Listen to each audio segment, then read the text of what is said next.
Greetings and salutations, my geeky and psychedelic patrons. Welcome once again to the most far out there podcast in the North Country. We got nothing blue. I am your host, Catalyst Jost, and I am here today with the actual son of David himself. Please help me welcome the blaze of glory that is Dawson Blaise. What it do, my friend? Well, thank you for the wonderful introduction. We're trying to ponder upon some topics. Well, first off, let's talk about this bullshit cold. Ugh. Well, it's gonna be done soon. I mean, honestly, it's not as bad as it could have. The roads have been really good. Yeah, no, this is the first time I've complained all winter so Mm. far. Yeah, for a while there, my body was acclimating pretty well. But then again, I was also walking more. One of the things that's really made that hard is the ice on the ground, really. Well, yeah, of course. I mean, just because our roads are clear doesn't mean everybody else keeps the sidewalks clear. Dude, so on the street over there, like, completely one side of the sidewalk, fully clear. The other side is full of ice, water, and all that shit. Mhm. I wonder if there's some kind of, like, street city plan for that. Oh. Well, the thing is that I mean, you can be held liable if you don't like fucking shovel out your sidewalk or whatever part of your property that you own where the sidewalk resides. Your responsibility to be able to take it out. Now, I mean, I really, unfortunately, I don't think everybody's focusing on that as far as the town. Yeah, Because no, who wants to get anybody in trouble during this COVID time and stuff? I think it's just causing a lot of issues we were unaware of. yeah, that's another thing. Also, there's been another spike in COVID stuff within the area itself. You and I were both very on edge about that stuff. Oh yeah, I had to take a test. I had to be quarantined because my mom had gotten a false positive, and thank God it did come out as a false positive. Yeah, S- everyone in the group had the quarantine too, just to be safe and whatnot. Some people did, some people didn't, and that's Mm. where the lack of responsibility of some people lie. Not like major responsibility, but within stuff like that, we need to make sure that we minus the spread of this. I mean, I understand people get mad that we got to go through this, but I mean, what else can we do? Like, So I work at a local convenience store there, and I've been noticing that there's more college clientele coming through the doors. That scares the ever loving shit out of me because I know a lot of the curriculum there has switched over to online stuff, mm, but there are still some classes that require in person, and for some degrees, absolutely, I get that. But you're asking these kids to come into college when this pandemic is still an issue. What people don't get is that college is not purely for educational purposes. It was at one point, probably, but right now, in this day and age, currently college is set for one thing, and that's human connection, be that connection to others or connection to yourself. And COVID has made that extremely difficult just in basic life, let alone college life. So sending back people during that crucial moment of their lives, they're going to be meeting up with people. I don't know the strategy behind that. well, um, thing is, we can't keep keeping things closed. And eventually things are going to have to open back up and we're going to have to find ways to deal with them. We've been closed for a long time. Not really that long. It hasn't even really been that long. Shit's flown by so quick. Although, with that being said, people need to take the proper requirements and the proper precaution when going into stuff like this. I feel like this is going to mold us into better people, whoever survive it. Because you may not want to wear a mask. You may be one of those people who don't agree that we should be wearing a mask and whatnot. And maybe you don't believe in this whole COVID thing and stuff. Maybe you have some kind of conspiracy about it. But after all of us having those conspiracies, because you're not the only one with those thoughts, it comes to a point where we need to stop the spread of this, whatever it is, and that means taking the proper precautions. See, the truth of the matter is, what would have done us a lot more justice is if we actually would have taken 2 full weeks where nobody did shit, and like the only things open were like delivery systems and companies like that. Those But are unfortunately, what makes that impossible is that would be a tread of the United States Constitution, and that there are that's going to take umbrage with so many different people that it just would not work at this date and time. no, it wouldn't. Unfortunately, everybody is not exactly on the same page. So with that, I mean, people, not all people are gonna listen. Not all people are gonna abide and stuff. And it's not like anybody wanted anybody to get in trouble. But you also need to understand and stuff too. Like we're not gonna stop the spread unless we stop the contact, or literally just take the proper precautions. You meet up with people, make sure you stay 6 feet away. If you're in a group, I mean, like 5 feet isn't gonna freaking harm you as long as you got a mask and hand sanitizer, whatever you need to make sure you don't get it. And prior communication with these people, knowing where they've been for the last 2 weeks.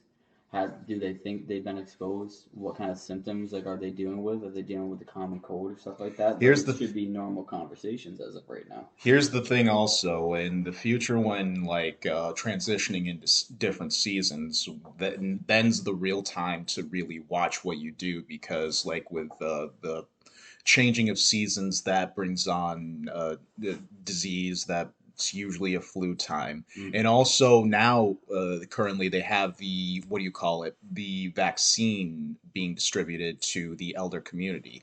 Now is the utmost time when to watch what you do and who with. And watch how the vaccine reacts with the people.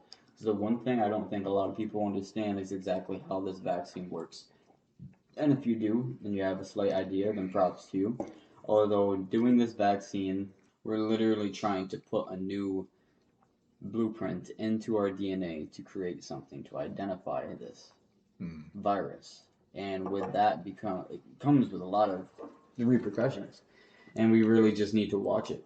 And if it does good and we can get the vaccine, then good. Take the proper precautions until you get there. Yeah, I'm holding off on the vaccine till like all the kinks are out, because like this, like, so first off, this disease rampaged in the matter span of like little less than a year all over the globe. Mm. So usually a vaccine for these kind of for these ailments, they take years of development, and Mm. magically we made like, quote unquote, we made one for the year. What did I you? don't believe. What's up? Sorry to interrupt you, but did you not know that we were already researching some kind of vaccine for the coronavirus?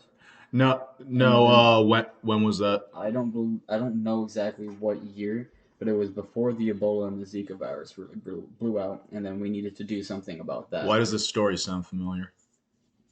I I got a mean, feeling I've read about this somewhere. yeah, then it's a possibility.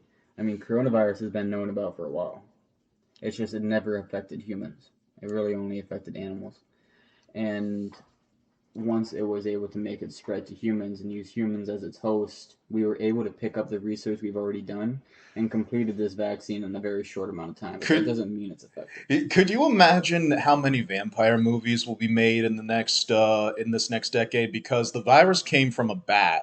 Like if they were smart about it, they could That's invent a whole new that's genre for suspected vampires. reasoning. I mean, you know, it could have came from a bat. It could have came from a guy eating a bat. It could have came from a guy. So A it guy came from being bit Ozzy. In by other words, it came from a Ozzy bat. Osbourne.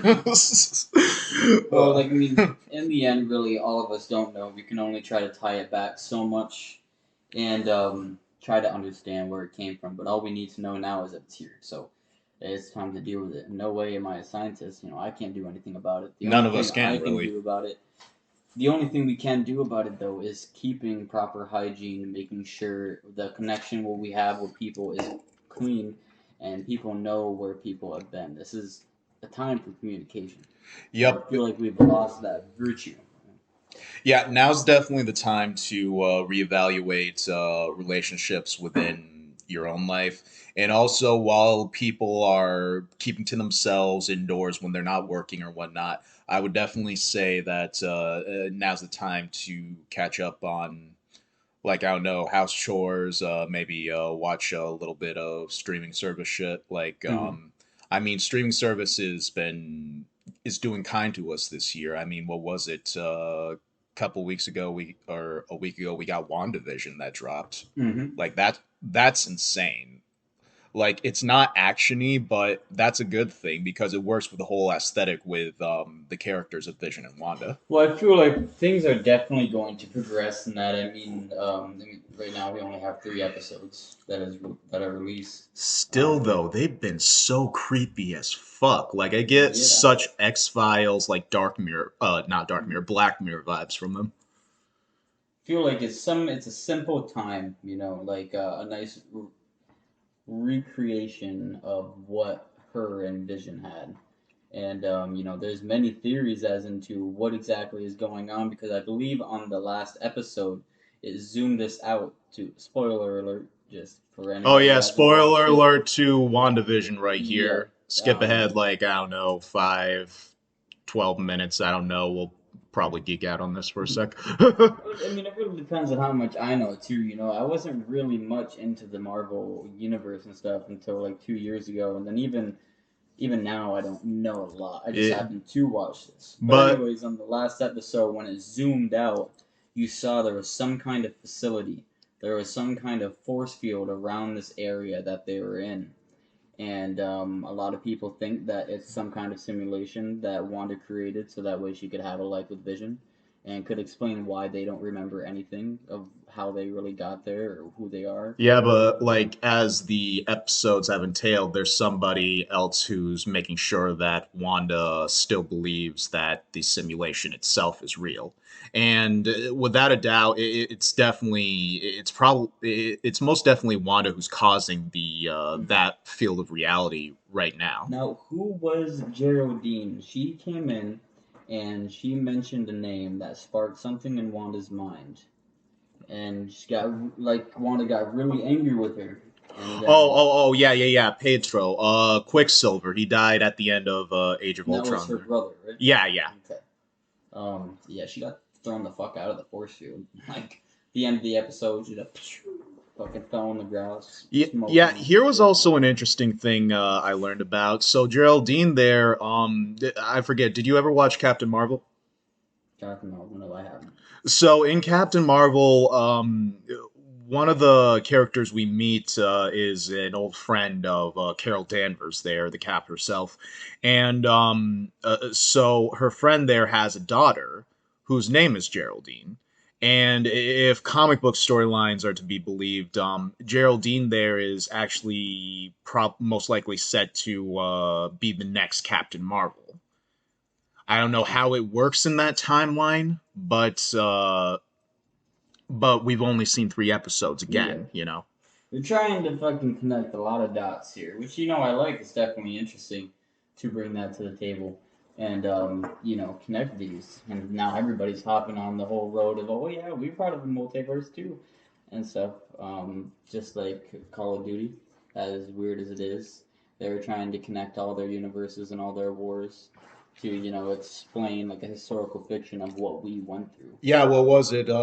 Captain Price there, who's been a mainstay in the modern warfare storylines, has been actually with the series longer than we realize. He was a soldier in, I think, Call of Duty 3 when it was still the World War II games, Wow, that's crazy. right? Yeah. Um, I played Black Ops the original a lot, and I really liked the storyline with Woods and Mason being like just the best of partners and whatnot. But as Call of Duty Cold War came out, you learned a lot of things. Unfortunately, my little brother spoiled it for me, And and so spoiler alerts coming right now. I don't want to say it just because like it was spoiled for me, so I'm not gonna spoil it for anybody else. But there a wicked, crazy turn of events happens in that game and I whatnot. have no doubt. What was it? Black Ops in my mind was probably the last good Call of Duty game I played, mainly because its multiplayer to this day is still pretty addicting. It had tremendous effects and graphics for its time. Yeah. The single player campaign still has yet to be topped. Mhm. And what is it? It was the return of Call of Duty Zombies, which was established in World at War, Yeah. which was before Modern Warfare 2 even. Mm. So that was a welcome change back. Yeah, overall, like Black Ops would probably be a 10 on 10 for Call of Duties for me, the original. Oh yeah, and they're definitely lucky to have this franchise. I don't know how long they're going to be able to sustain it. To be honest, right They now they're trying to conform with the battle royales, and honestly, the people got bored of the zombies map real quick. It's not that it's hard, but if you're a good zombie player, it's not hard. what You they know, it's just, I get to level 50 by myself. Well, what they got to do is they got to look more intensely at some other companies who've had similar success in that route. Like take Capcom and Resident Evil, for example. Like it, for them, and again, like comparing first-person shooters to survival horror games, like yeah, you see the bridge there. But seeing what Resident Evil did, what Capcom did was they changed a lot in terms of just the aesthetic of the game, the overall gameplay, and also like how the game itself is played in terms of like camera angles and whatnot. Now, applying a similar principle over to the Call of Duties, like what they would have to do is try to look deep at the mechanics that they feel like they're getting sick of, and then also take some note from the fans of the inclusions that the fan base are getting sick of, Mm. and then see where's a good middle ground that still retains its roots, but also might somehow develop a way to change the game. You Oh know, yeah, and they're doing that somewhat. You know, I can't imagine the amount of programming that it takes to be able to program these games. I mean, hats off to them. But honestly, as of right now, Call of Duty Modern Warfare and Black Ops Cold War, they're a wreck.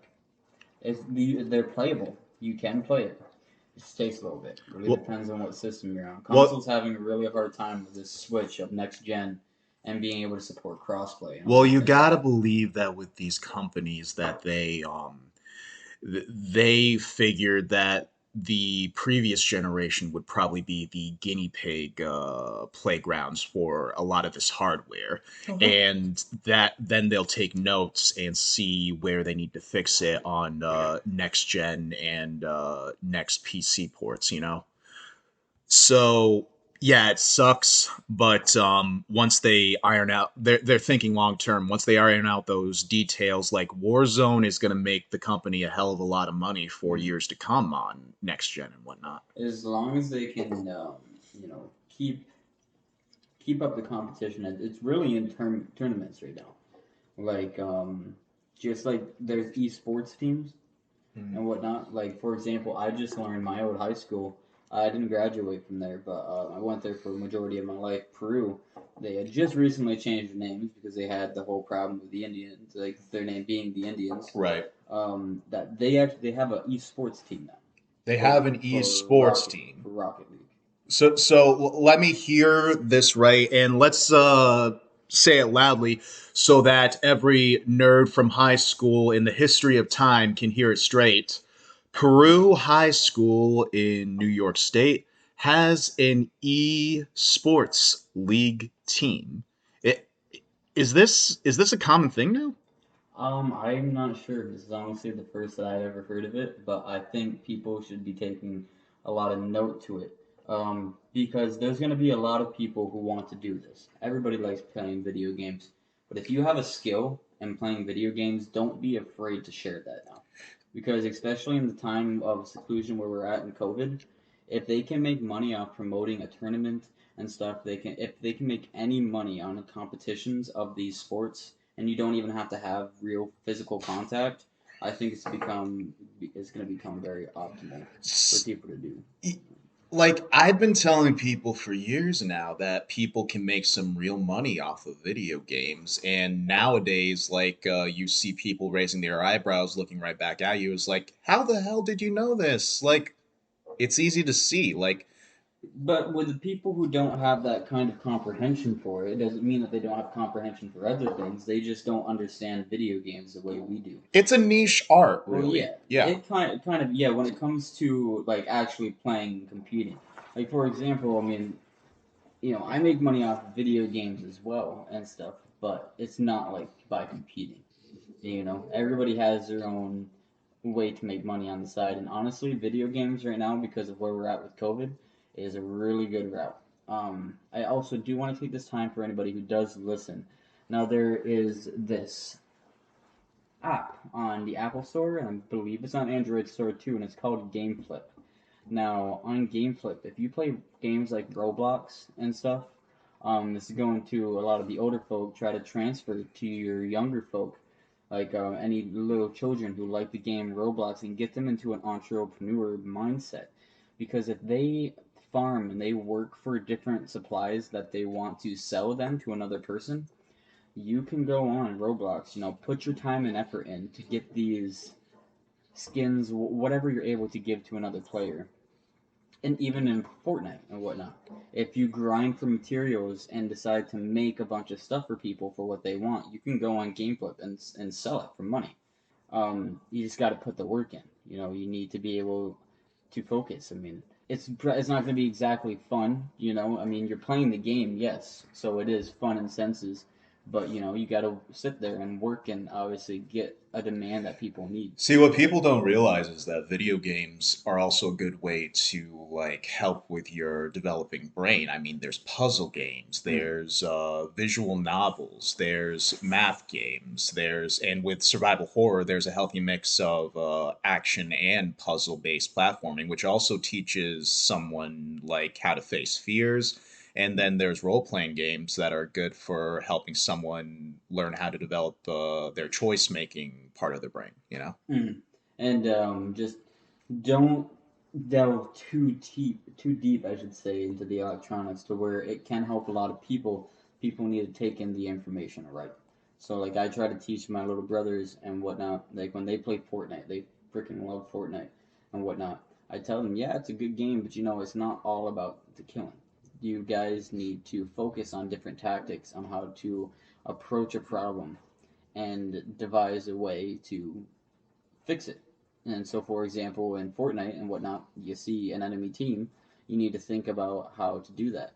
Now, if you're not good to straight up be aggressive and you're going to hit all your shots to be able to get there, and there's a lot of things you can learn from games. Even if you play Risk, Risk is basically a war game.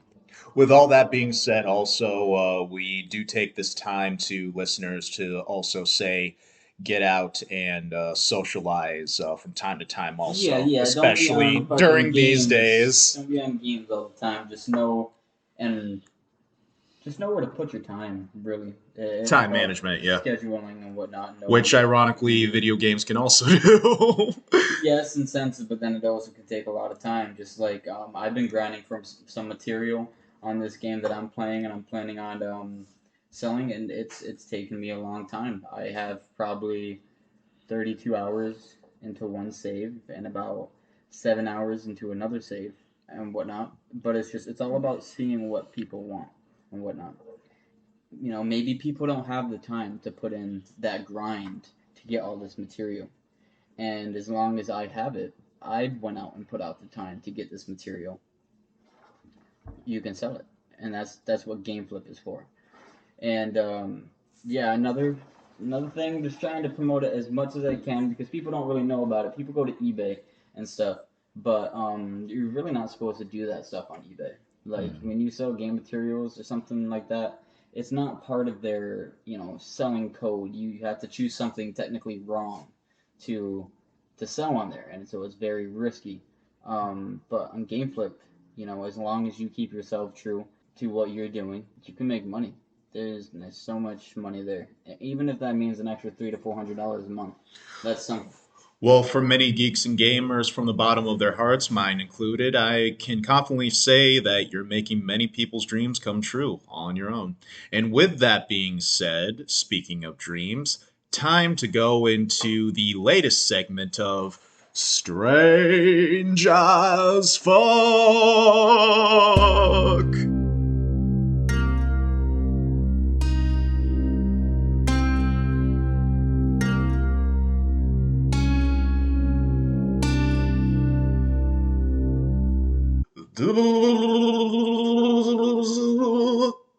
So, as always, here on Strange as Fuck, we go into the paranormal, the supernatural, the absolute downright ludicrous.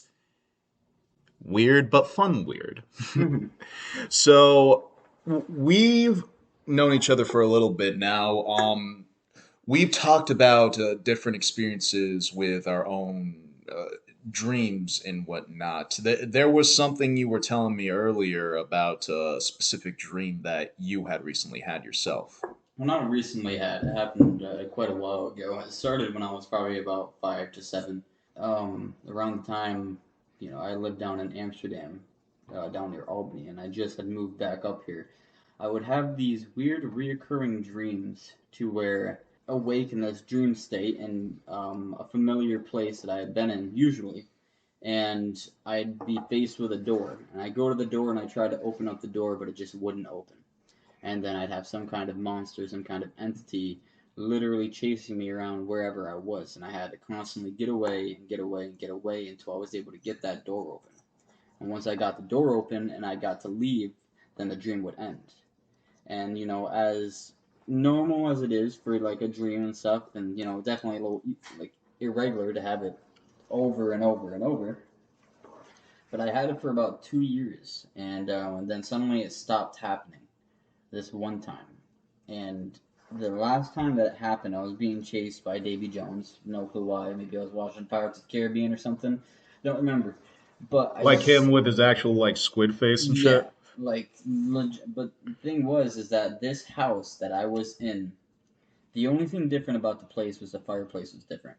And I swear to God, I moved into that same house 2 years later. The where all the doors were leading to the kitchen, this one door that would go by the staircase leading to the two bathrooms in one room for some reason, really weird. Then it would link back into the kitchen because I'd ran around the whole thing trying to get away from this being. And that was 2 years prior to me moving into this place with my mom and her boyfriend at the time. And I don't know, that's always stuck with me. Like, I have a lot of crazy dreams. I have a lot of dreams about witnessing the end of the world. I have a lot of dreams about war and stuff like that. But that one just always struck me because I don't know. There's just some moments where I see things happen before they happen.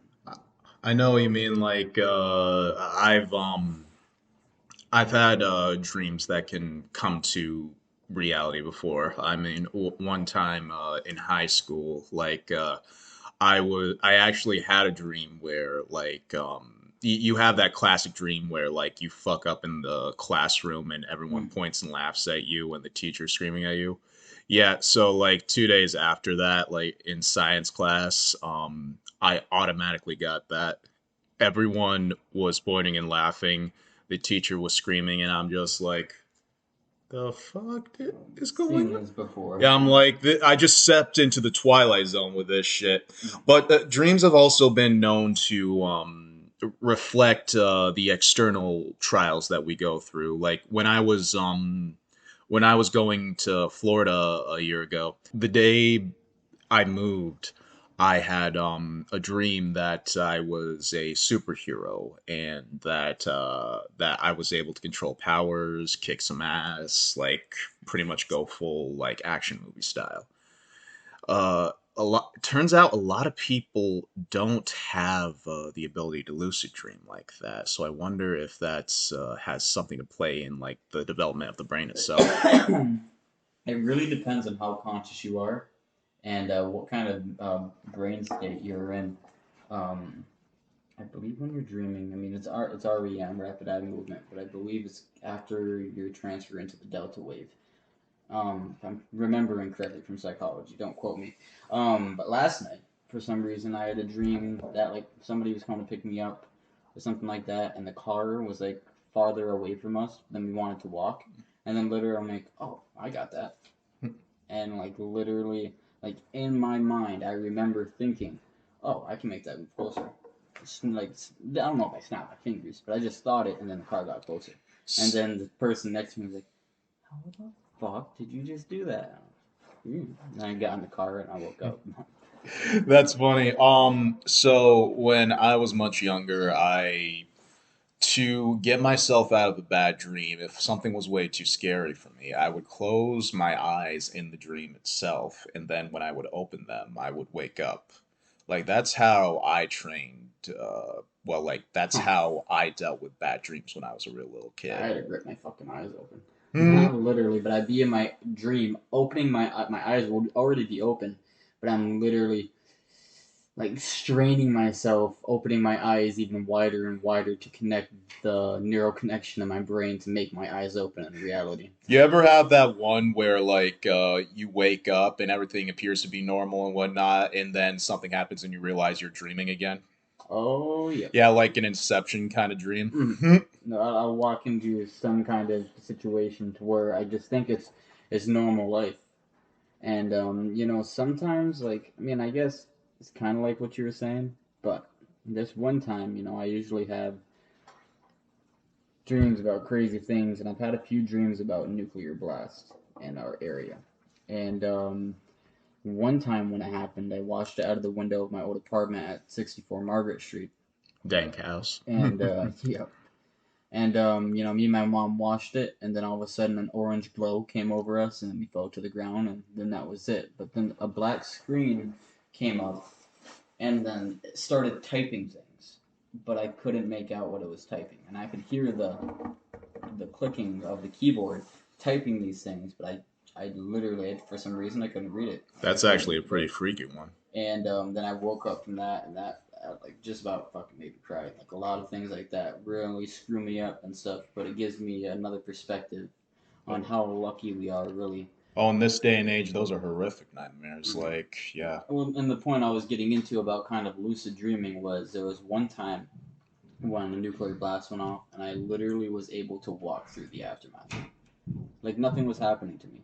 But through my first person view, I was walking down the street seeing everything engulfed in flames and just everything burning. You were going into the scientific aspect behind it earlier. Where does DMT, that little bit of DMT, fit into the whole grand scheme of things when it comes to dreaming? Well, I don't really know if it has to do with dreaming, to be honest. I know that DMT is secreted by our body naturally when we die and gives us a very vivid thought of what is inside us. I've never done DMT, so I don't know how that is to experience that. I felt like Well, I was dying before. You Well, the have? reason that you gain the visions you get in your dreams is from that little micro droplet of DMT that drops into your brain when you're asleep. Hmm. Well, I'd have to do more research on that. 'Cause, I mean, I've heard of something like that. I didn't know if that's exactly what had happened because I know that when we're in our rapid eye movement, that's when we're dreaming. All I know is when you dream, you're literally dreaming for like 2 to 5 minutes. Mm. So when the body dies, the the brain gets flooded with DMT, and it goes on like that for I want to say 20 minutes or so, maybe a little bit more. And could you imagine that? Like, if you want to go at it from a scientific perspective, like that's probably someone's version of heaven or hell because that big hallucinogenic psychedelic trip will probably more than likely have what's happened in your life over time, you know? Yeah. Or ultimately, what you think about is going to happen when you do die. I mean, death has always been a touchy subject for everybody. Nobody really wants to think about it Or you could and argue stuff. it's also about how you judge yourself, how you did, you Hmm. know? Yeah, that's where people believe in an ego death. For example, like when you die, whatever you experience afterwards is due to the state of your ego. Are you humble or do you have good virtues? And all of these things are theories, and then we have some, witnesses that had near-death experiences that explain it to us, what they see. But then again, that's only their experience. If you take enough of a psychedelic, you'll probably dissolve your ego, let's be honest, though. It depends because the ego isn't a bad thing to dissolve. Because ego is very misunderstood, I feel. Um, It's misunderstood, but it's very powerful and integral to your hmm, life too. So yeah, because you need to know who you are. You need to have some sort of sense of self and whatnot. And Freud would make the comparison to the superego and the id. It's kind of like being the angel and the devil on your shoulder and whatnot, or whatever choices you decide and stuff. But I mean, that's a whole other realm of things. And I believe even dreams have part in that too. So dreams are like the manifestation of your subconscious. Like any face you see in your dream, you've seen in real life.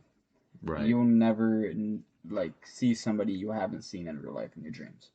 All the Mm. random people are literally just the made up people that you've seen and you subconsciously remember. But our, It's almost like a matrix within a matrix if you think about it.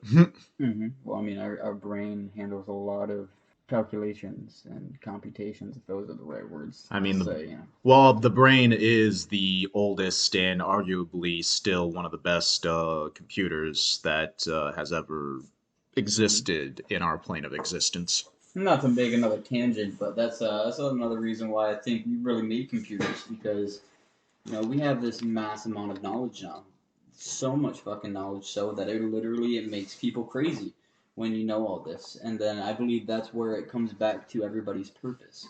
Everybody's purpose is where they're supposed to be allocated and what they're supposed to know here. I don't believe everybody should know everything because we don't know everything, but I'm saying the vast majority of what we already know. Not everybody needs to know that. I believe people need to be allocated to best our efficiency for whatever we want to do. Right. And we've made these computers to extend our brain capacity, but it makes it so easily hackable.